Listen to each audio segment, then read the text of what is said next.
A story that too often ends in the headlines. Boyd Mattson reports this morning on a religious cult he feels people should know more about before they get involved in it. Morning, Boyd. Good morning, John. This is a group called the Johannine Dice Communion. It's headed by a man named Dr. John. There are about 1,000 active members, mostly in California. The church says they have another 20,000 on their mailing list receiving church publications. The question, of course, with any cult is, are the members just practicing religion outside the mainstream, or are they being brainwashed? Some ex-members of the JDC say Free John is brainwashing and abusing people, and many of his followers don't realize what he's doing. I should warn you, some of these stories are very graphic in their description.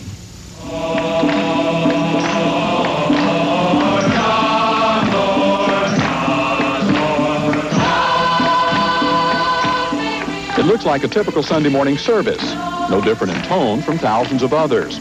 But this is a new religion, with hymns of praise for a new Messiah. Followers are absolutely devoted to a guru calling himself Dr. John, the Master. What's up, buddy? It's kind of a cool song, right?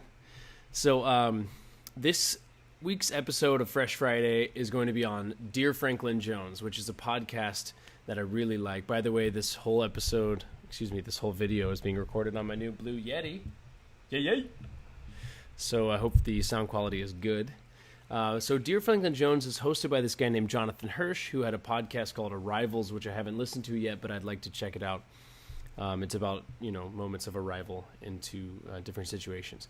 But it's about a guru named Franklin Jones, who also goes by the name Adi Da, Da Free John, Baba Free John, Avatar, Adi Da, Samraj, bunch of different names. And he's the founder of a spiritual movement called Adi Dam. And he was one of the numerous gurus that came out in the 70s during the spiritual boom that happened when basically people were seeking spiritually and they started to follow others. And this podcast is Jonathan Hirsch's investigative report on figuring out what is right and what is real about this whole experience with this man. The interesting catch is that his parents were hardcore believers and he was born into the teachings of Adi Dam, and during his early teens was a hardcore believer himself. So through this podcast series, which was released all at once, all 6 or 7 episodes or so, was released for binge listening on Stitcher Premium, he goes through this whole story and talks about the beauty and the controversy. And it has all of the beautiful, juicy details of a guru, cult leader sort of experience that I know you and I both really enjoy.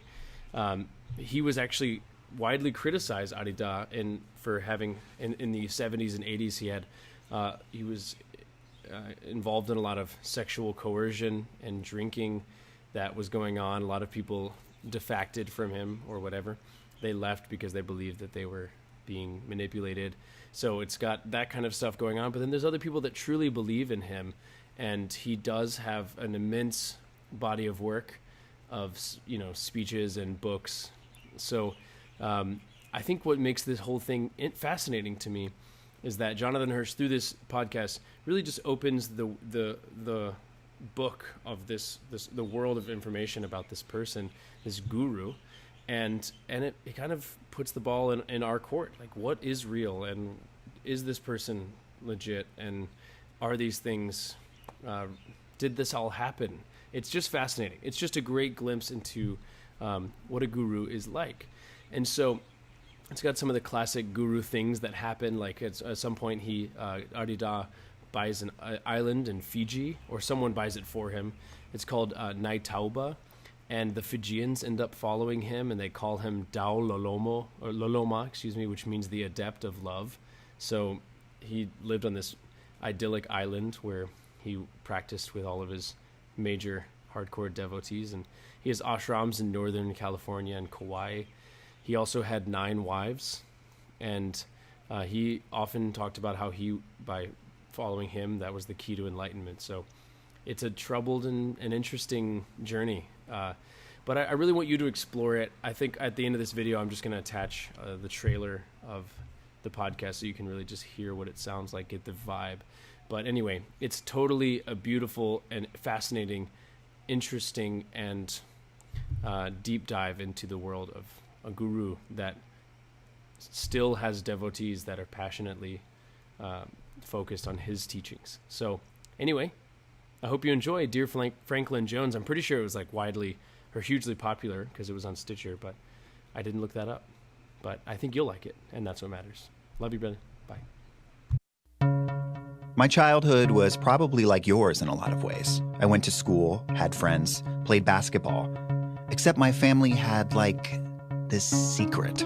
Give me your attention at any moment, and you will receive this grace. My parents were followers of a controversial spiritual leader, and I was born into his group. His name was Franklin Jones. There's nobody here, no Franklin Jones, nobody like you see. He's not here anymore. Totally absent. My parents truly believed Jones was our benevolent master, a god. We were on a path, and it's hard to explain how that would be so, but it was. First time I saw him, I was in his physical company. Oh yeah, that was wonderful. But for many others, Franklin Jones was a cult leader. Some of his followers now say he does just what he promised. They claim their lives were nearly destroyed by Jones through psychological, physical, and sexual abuse. I think your mind, I breathe your breath, I suck down your food. I am your person. I left when I was 16, tried to put it all behind me. But now I'm talking to Jones's confidants and followers. The only thing I could think was that if God ever had a voice, that is what it would be. As well as other people who left. I thought, this is not spiritual. He was drunk, and everybody around was drunk. And those who investigated the claims against him. So I had seen how something that started out to make the world a better place made lives so horrible you can't imagine for the people involved. Because my whole adult life I've wondered, who was Franklin Jones? And what really happened? Did this spiritual experiment that I grew up in become a cult? I never got up the courage to actually go back and figure it out. Until now. I'm Jonathan Hirsch, and this is Dear Franklin Jones. Dear Franklin Jones starts February 28th. Subscribe now on Stitcher, Apple Podcast, or wherever you listen.